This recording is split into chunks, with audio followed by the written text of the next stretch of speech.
Good morning, folks. So, last night on St. Bernard Acres, Susan asked me to tell you the Bigfoot story that I have. I want to paint a picture first. It's the fall of 1991, and my then husband and his family were going on a deer hunt. I'd never been on a deer hunt. I grew up pretty much in suburbia. I had some excursions into the woods, but nothing major, Our biggest thing was, going to the zoo and things of this nature. Going fishing, but never really been on a deer hunt. So I was excited to go. Now, his family didn't want me to go because my son at the time was just over a year old. I say that because this is going to relate later in the story. So, we're in Oregon, and we go to the mountains just before North Bend, Oregon. And we set up camp. And, I didn't have, I didn't have a pistol. I didn't have a rifle. I was just there to enjoy the camping experience with the family and try to get to know his family a little bit better. So, his mama was going to stay back at camp, and she was going to watch my son while I went out with all the hunters and what they call beaters. Now, in Oregon, you can't bait deer, but you can have beaters go up on the mountain and come down the side of the mountain to, make noise to drive the deer down to the hunters that are sitting at the bottom of the mountain. That is absolutely legal there. So, here I am. I get chosen to go as a beater. Okay? And we're set up about 250 yards apart, coming down the side of this mountain. And what I have is I have a stick and like a little metal pan, that occasionally you bang on the pan to make noise. I made plenty of noise. Like I said, I never really been in the woods. So I was making plenty of noise just by walking down the hill. I mean, any deer hunters out there know what I'm saying. I am now an avid deer hunter, but let's go back. So I come over like a huge rock, and the ground is kind of dropping off, and I kind of got to deviate to the left in order to get around this rock. And there's a whole bunch of like brambles and blackberries and several trees, right? Big evergreen trees everywhere. Pine trees, evergreens, they're everywhere, right? So I'm dodging in between these trees and these brambles and heading down the hill. And I started smelling what smelled to me like a skunk. And I thought, well, I'm gonna go around this. I'm gonna go around this bush because I think there's a skunk in that bush, right? And as I go around this bush, I saw the biggest deer I've ever seen in my life staring right at me, and then it took off like a bat out of hell to my left.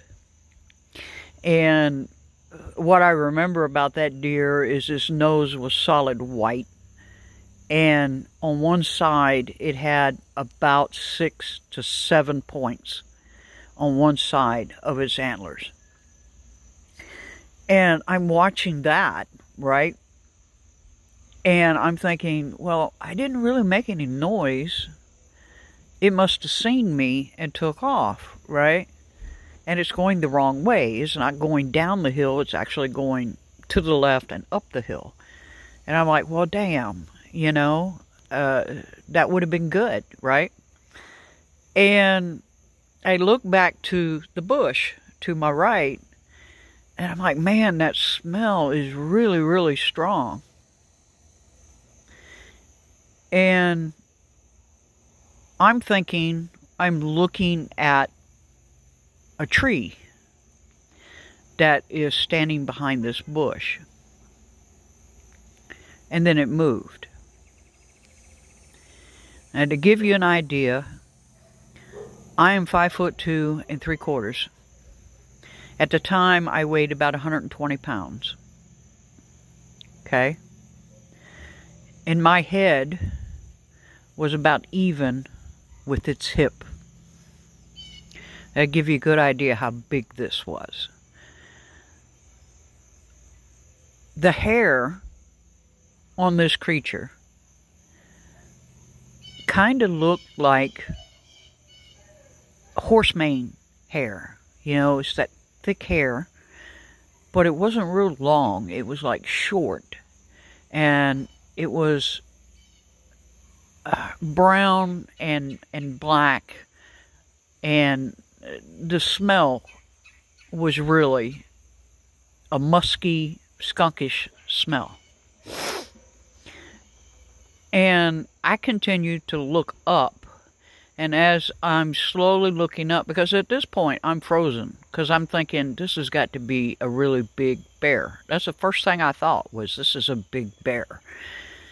And as my eyes are traveling upwards, I see a hand. And this hand looked more apish than human. And if you've ever been to the zoo, you know what I'm saying. So it kind of had like an ape-looking type hand. And I'm following it up until I came eye-to-eye contact. And I'm looking at this face, and I'll never forget this face as long as I live.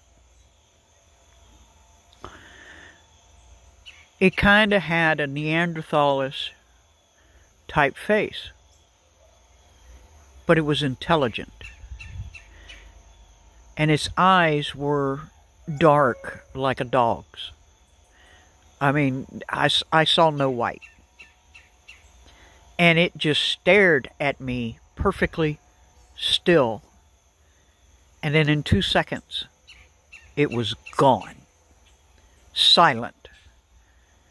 I don't know how it moved that fast. All I know is I will never, ever forget that experience. Now, of course, as I'm standing there, I'm thinking it's going to come around behind me.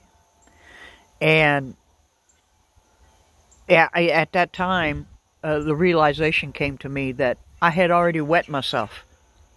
I didn't even know I'd done it. My heart was racing so fast, and I had nothing but a stick and a pan.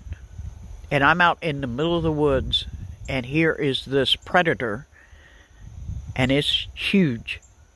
And that was the sense I got off of this, was it was a predator, and it was intelligent. And I was frozen solid for a good minute and a half before I wildly ran down the hill. Because the only thing I could think at that time was I needed to get where people were that had weapons. I needed to get to where people were who had weapons. And this thing is behind me. Right? Now, when I tried to tell my husband's family and their friends what I had seen, they immediately made fun of me. You know, they said, there's no way that you saw something like that. It was probably a bear. And I'm like, no, this was not a bear. This was not a bear, right? And and they made fun of me. So I shut up about it. And I haven't really told the full story. Up until this point, if you had asked me prior to this experience, I would have honestly told you, Bigfoot's a myth. All these cryptids that people are seeing, those are myths. This is stuff that, people who aren't used to the woods, they see something move and they immediately think it's a monster, right? I wouldn't have believed it. Okay? I just didn't believe it. I didn't believe in angels. I didn't believe in demons. I thought that was all a joke. So yeah, this changed my life. It really did. It made me realize that, we as people, especially those of us who grew up in the suburbs and the cities, we tend to think that mankind has got everything figured out. Hey, you have an experience like this, and you realize we don't know shit. There's things out there that we don't know, right? And that was my experience, and it changed my life. And I will tell you now that yes, I go hunting. It took me almost 20 years to go back into the woods, and I'm an avid hunter now. But when I go in the woods, I guarantee you people know where I'm at. I always let somebody know the area that I'm going to, and I'm always, and I mean this quite literally, always armed. Because this experience made me realize there's things out there in the woods that know how to avoid man, and they live there, and they know. And that's my story. And I hope you enjoyed it, and I hope it opens some eyes. Bicycle.